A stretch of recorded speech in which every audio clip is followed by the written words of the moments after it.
মানুষ জীবিকার তাগিদে কত বেশি কষ্ট করে দেখেন।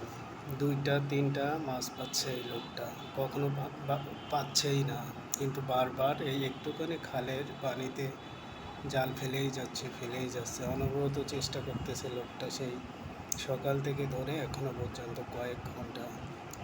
আসলে তারাই জানে যাদের ঘাড়ে সংসার আছে, সংসার চালানো, জীবিকা অর্জন করা কত বেশি কঠিন। দেখুন,